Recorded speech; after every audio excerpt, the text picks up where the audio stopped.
Really happy to have you with us on Red FM today, Jon. For our listeners who might not know, now Jon, this gentleman I'm talking to right now, he's a singer, songwriter, he's a guitarist.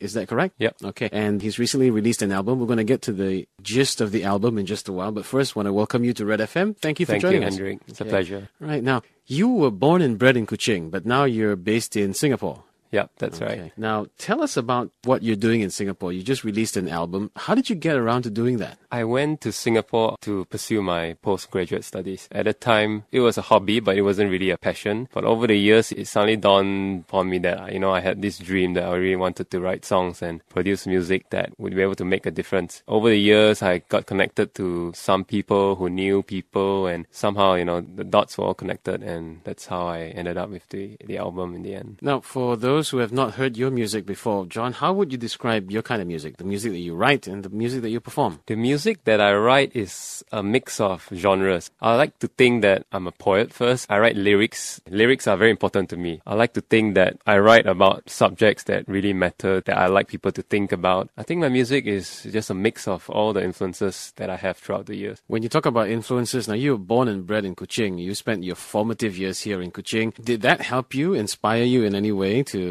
write the music that you're performing now? Yep, my dad used to collect vinyl records. So as a kid, he would play Michael Jackson, he would play the Bee Gees, Eagles, all kinds of music. So I think subconsciously he programmed all the music into my head as a child. But growing up in Kuching, those who live in Kuching, you know that Kuching is kind of a mix of old and new. And if you want to go to the beach, you can just drive up to Damai or Santubong. If you want to go to waterfall, you can go to Matang or Sirian. I mean, there's lots of things that can inspire you. Nature. I think growing up, I had a lot of freedom to explore that. Just play around in the jungle across my house. There used to be this hill and jungle where I'll build my fantasy world there. And that's how I started imagining a lot of things. So basically, the material that you've collected over the years now, it's all in your album, or were they kind of inspired when you were in Singapore? A lot of songs that are in the album were written over the period of recent 5 or 6 years, but I think subconsciously a lot of influences from my youth are infused in the music. Who would you say inspired you musically? I think number one, it would be Michael Jackson. Okay. From when I was young, I wanted to dance like Michael Jackson, even before I could play a guitar. Can you? Not anymore. Okay. But after that, I started listening to singer-songwriters and guitarists like John Mayer or Jason Mraz. Those wordsmiths, they can write really good lyrics, and musically they bring something that's fresh and original to the mainstream, which is what I'm hoping to be able to do. Do you think, Jon, it's true that nowadays there's a lot of ways, a lot of avenues for a lot of people to showcase their talent? Let's say on YouTube, for example. The biggest example, I think, would be Mariah Digby, and then there's a singer right now in the US who calls himself the Singing Dork. He's got a big following. He sings quite well. But you went a different way. I mean, you actually went from, like I said, A all the way to Z. Why is that? My dream of producing an album was not an overnight thing. It's probably 10 years ago, I already started thinking about it. 10 years ago, we didn't have YouTube. And I agree. I mean, 10 years ago, you didn't have a lot of exposure. But nowadays, definitely with networking websites and all that, it's much easier to push your stuff rather than rely on, let's say, getting noticed by a big label, which is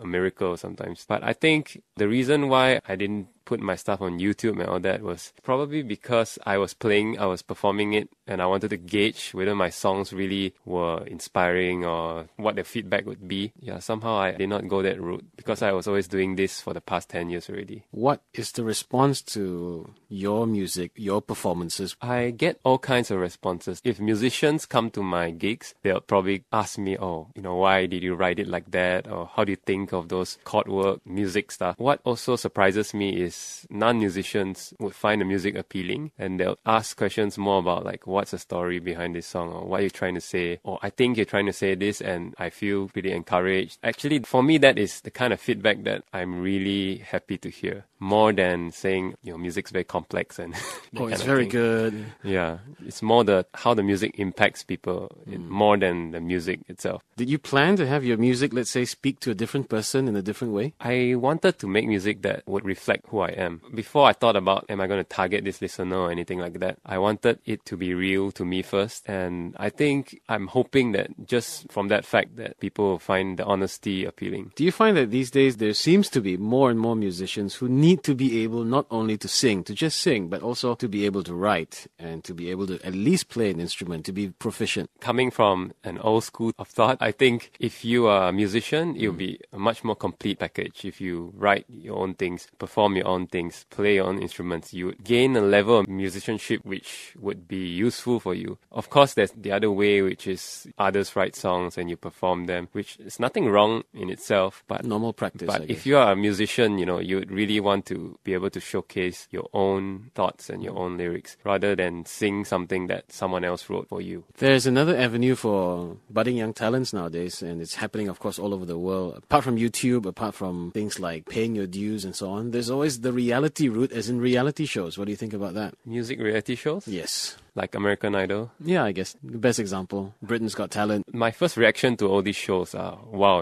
there's so many talented people out there. And sometimes it gets a bit scary because the standard is so high and can I really be different? But I think shows like this really prove that talent is everywhere. For me, my reaction is I'll feel challenged to ask myself, how am I unique? Or how can I be different? But not for the sake of being different, but different because you do something that you believe in that's unique. So shows like this definitely, if you have the opportunity, it will be good. But it depends on your expectations. What do you want to achieve? If you want to go and be a superstar and, be a pop star and travel the world, I mean, definitely just go for the idol. But my expectations are maybe a little different from that. Okay, talking about that, a lot of people would say that when you do this, when you get into music, everyone has that dream of making it big, to be the next big thing in music and also going international. What about you? My goals are quite simple. They are to push my music as far as I can, put something out there that is fresh and original. And I think I owe it to myself to just give it my best. I don't think superstardom is really my goal. As much as I can influence people through my music, I'm happy. And if it takes me far, all the more I'm happy. But the reason is not superstardom and that kind of thing. Let's talk a little bit about the album that you released. Tell us about that. The album is called State of My Mind, and it's 10 tracks that I picked out of a final list of about 15. I named it State of My Mind because I wrote them in different times in my life where I was going through different emotions and issues. So that's why this album is kind of different states of my life and my mind at different times. One track that I particularly liked, was listening to it the other day, was Undeniably Yours. And how did you come up with that? I wrote Undeniably Yours when I was standing on a cliff at Bako National Park. Wow, okay. If you walk out to this Pandan Kecil beach, you come out of the jungle and you come out to a cliff that's very high up and the beach is down there. But the first thing you see would be the sea and the sun and all that. So I think at that point I felt